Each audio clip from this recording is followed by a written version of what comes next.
The Galactic Council Chamber was an awe-inspiring monument to unity, a vast crystalline dome suspended above the void of space.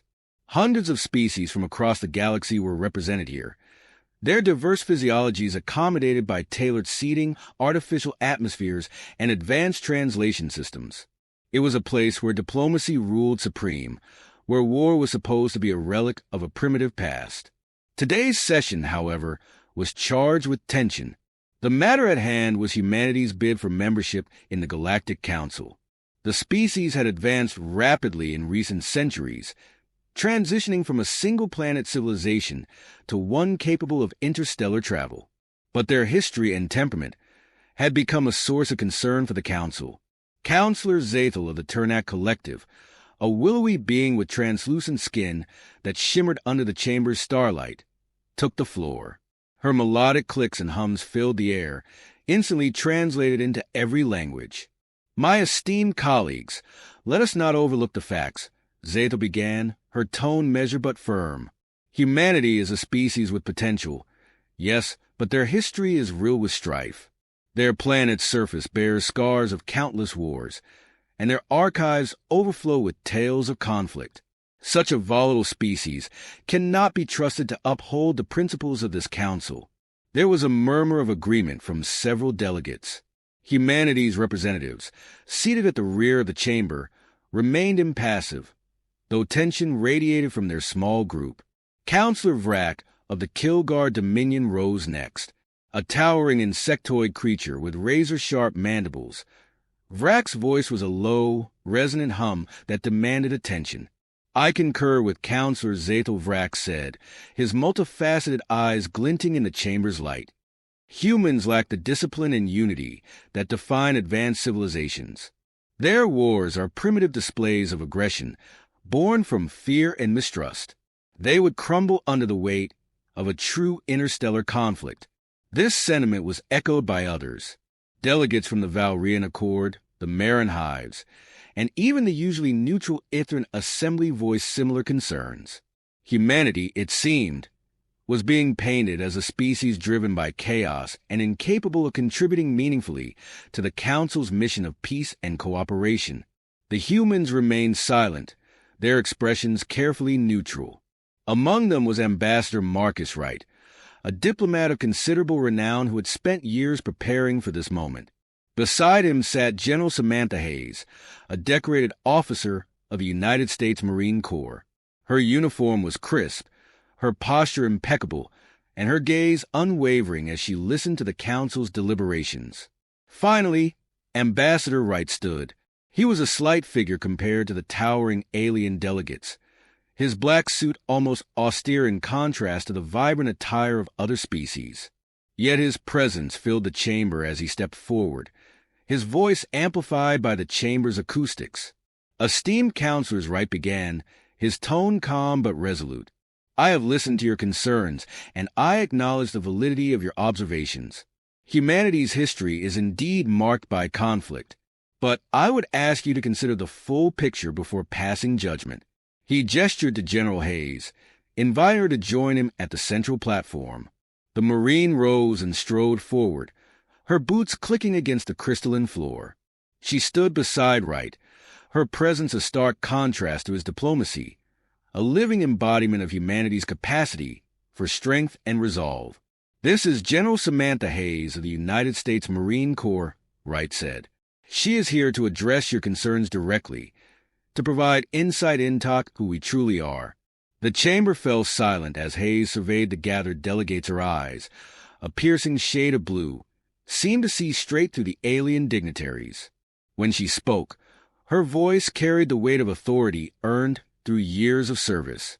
"Counselors," Hayes began, "I understand your apprehensions. Humanity's history is far from perfect. We have made mistakes, and we have paid the price for them. But those mistakes have taught us invaluable lessons.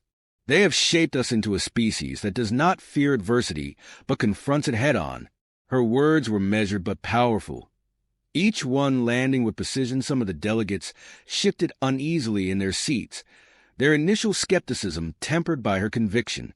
"We do not seek war," Hayes continued, "but we understand that we prepare for it. not because we desire it, but because we know the cost of being unprepared. When conflict comes, and it always does, we do not run. We stand firm, we adapt, and we overcome. A ripple of reaction spread through the chamber. Some delegates exchanged skeptical glances, while others leaned forward, intrigued. Counselor Zathel tilted her head, the shimmering colors of her skin shifting subtly. You speak of preparation and resolve. General Hayes, but words are easy, actions are what define a species. What proof can you offer of humanity's ability to handle the responsibilities of council membership? Hayes's lips curled into a faint smile, a glint of steel in her eyes. I thought you'd never ask. She turned to Wright, who nodded. He gestured to the chamber's central holographic display, which flickered to life, projecting a three-dimensional image of a barren desert planet. We propose a demonstration, Hayes said, her voice carrying a note of challenge. Observe a Marine Corps training exercise, and you'll see firsthand what humanity brings to the table. The council deliberated briefly. While some delegates were wary, the proposal intrigued many others. After a few moments, Counselor Vrack spoke. Very well, he said, his mandibles clicking. Let us see what your soldiers can do. The ambassador nodded, satisfied. Excellent. The exercise will begin shortly. I trust you'll find the results illuminating. As the council prepared for the demonstration, Hayes returned to her seat beside Wright. The ambassador leaned closer, his voice low. You think this will convince them? Hayes smirked, her confidence unwavering. They want to see what we're made of. They'll get their answer. And with that, humanity prepared to show the galaxy that while they might not seek war, they were ready for it when it came. The observation platform orbited a desolate desert planet, its barren surface stretching endlessly beneath a pale orange sky. Council delegates were seated in a semicircular amphitheater within the platform, their attention fixed on the massive holographic display in front of them. The image displayed the Marines' deployment area in vivid detail, from jagged rock formations to shifting dunes. General Samantha Hayes and Ambassador Marcus Wright stood to one side, observing the proceedings with quiet confidence. Hayes, clad in her crisp Marine uniform, kept her gaze locked on the display, while Wright occasionally glanced at the council delegates, gauging their reactions. Simulation commencing in 5 minutes, announced a calm, automated voice.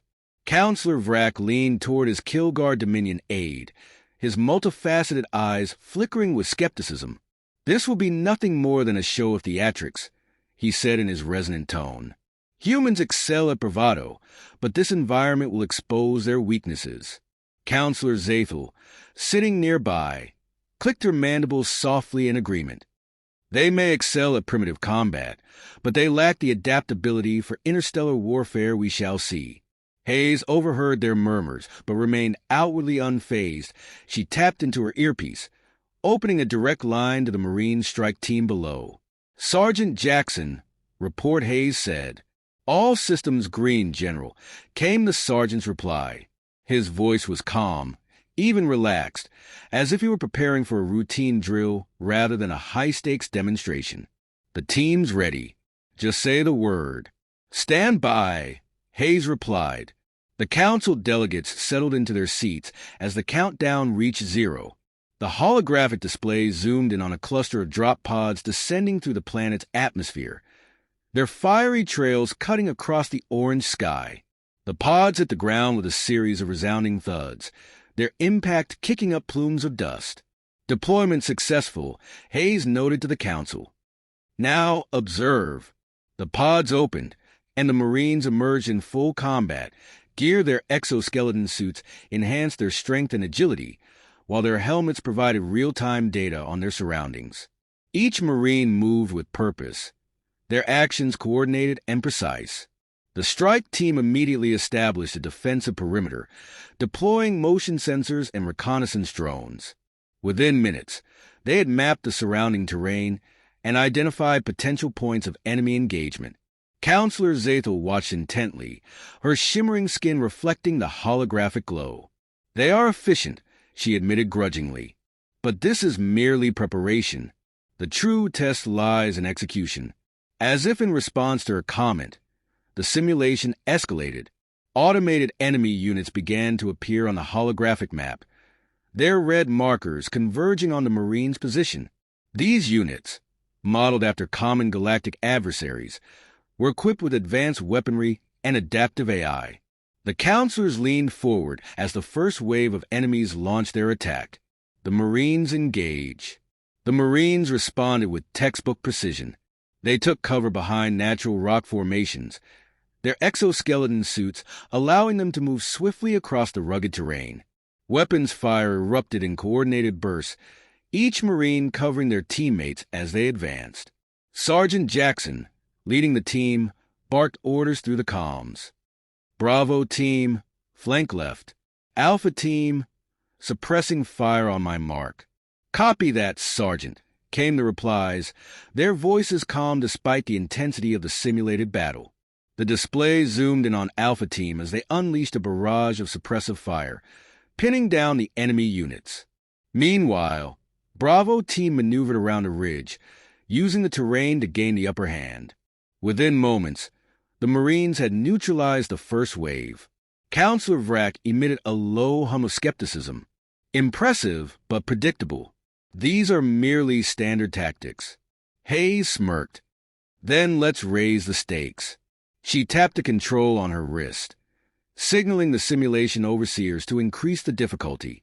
The holographic map updated, revealing a larger and more diverse enemy force approaching from multiple directions. This force included aerial drones and heavy artillery, creating a scenario designed to overwhelm the Marines. Adaptation under pressure. The Marines adapted instantly. Sergeant Jackson reassigned teams, splitting their forces to cover multiple fronts. Drones deployed by the Marines relayed real-time data, allowing them to anticipate enemy movements.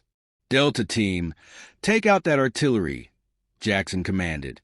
Charlie team, handle the drones. Alpha and Bravo, hold the line. Delta team moved with surgical precision, using anti-armor weaponry to disable the enemy artillery. Explosions lit up the holographic display as the massive cannons were taken offline. Meanwhile, Charlie team deployed EMP grenades, effectively neutralizing the aerial drones. Despite being outnumbered, the Marines maintained their composure, their discipline and training evident in every movement. They're relentless, Zathel murmured, her tone less critical now. Counselor Vrack leaned forward, his skepticism replaced by curiosity, and adaptive, he admitted. They adjust their tactics faster than expected. The simulation escalated further. The Marines were now surrounded, with enemy forces closing in from all sides. It was a scenario designed to break even the most experienced units. Time for a little creativity, Jackson said, his tone almost casual. He instructed his team to rig the environment. Using explosives and natural choke points, the Marines created traps that funneled the enemy into kill zones.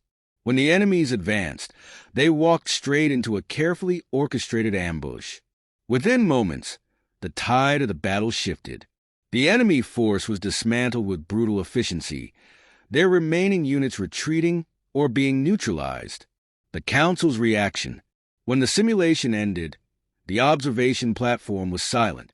The counselors exchanged glances, their expressions a mix of surprise and newfound respect. Counselor Zathel was the first to speak. Their coordination is remarkable. They fight not as individuals, but as a single, cohesive unit. Counselor Vrack nodded, his mandibles clicking thoughtfully. And their adaptability. I did not expect such rapid adjustments to unforeseen circumstances.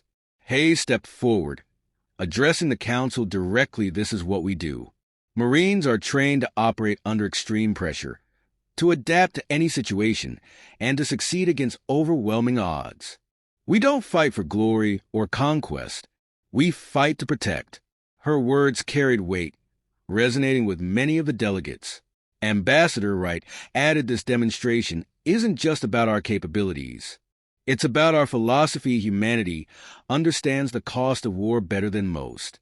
We don't seek it, but we are always prepared for it. The counselors fell silent, their skepticism replaced by contemplation. The demonstration had achieved its purpose, challenging their assumptions about humanity and showcasing the unique qualities that the species could bring to the galactic stage. As the delegates deliberated among themselves, Hayes turned to Wright. "Think they're convinced?" she asked. Wright smiled faintly. "If they aren't, they're at least rethinking their assumptions. And that's a start." The Marines, meanwhile, prepared for extraction, their mission complete. Below on the desert planet, they stood as silent guardians, unaware of the profound impact their actions had just made on the galaxy's most influential leaders. The delegates of the Galactic Council gathered once again in their glittering chamber, their minds still reeling from the events they had witnessed.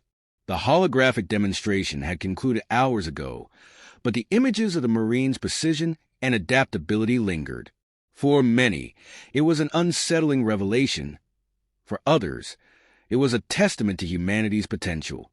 Ambassador Marcus Wright and General Samantha Hayes stood quietly to one side, their postures calm yet assertive. They knew the weight of this moment. The Council's decision would shape humanity's future in the galaxy. Counselor Zathel of the Turnak Collective, who had been one of humanity's harshest critics, was the first to speak. Her translucent form shimmered under the chamber's light, her tone no longer dismissive but contemplative. "The demonstration we observed was enlightening," Zathel said. Her melodic clicks, carrying a note of reverence in humans, possess a degree of coordination and ingenuity that rivals even the most seasoned military forces within this council.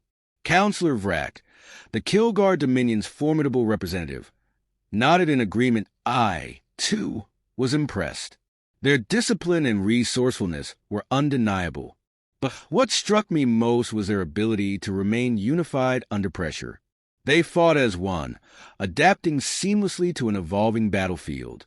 The murmurs that spread through the chamber this time were not of skepticism, but of cautious admiration.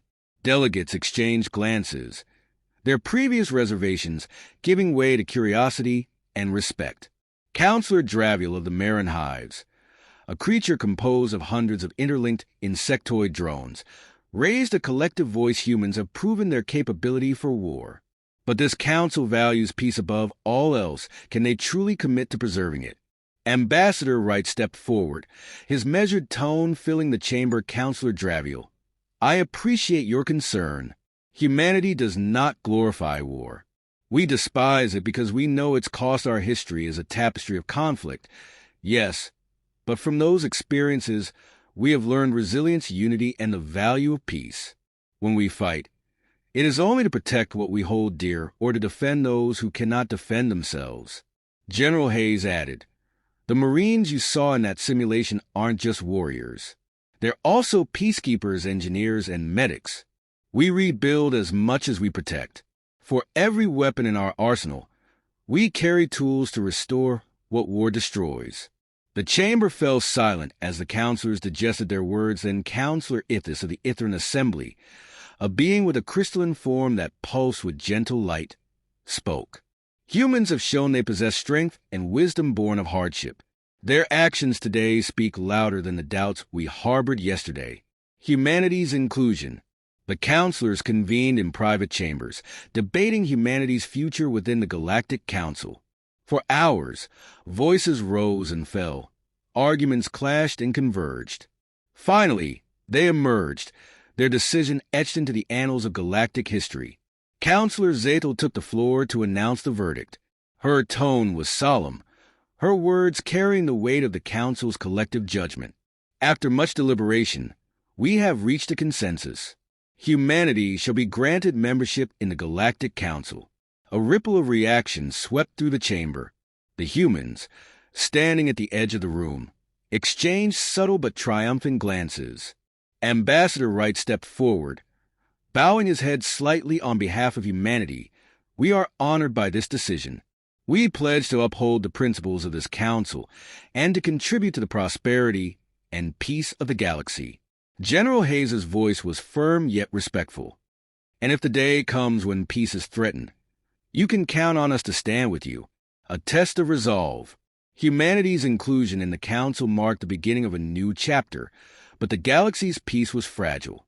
Months later, a coalition of rogue factions, remnants of an ancient empire, emerged, threatening to plunge the galaxy into chaos. Their fleets were vast, their technology advanced, and their ambition boundless.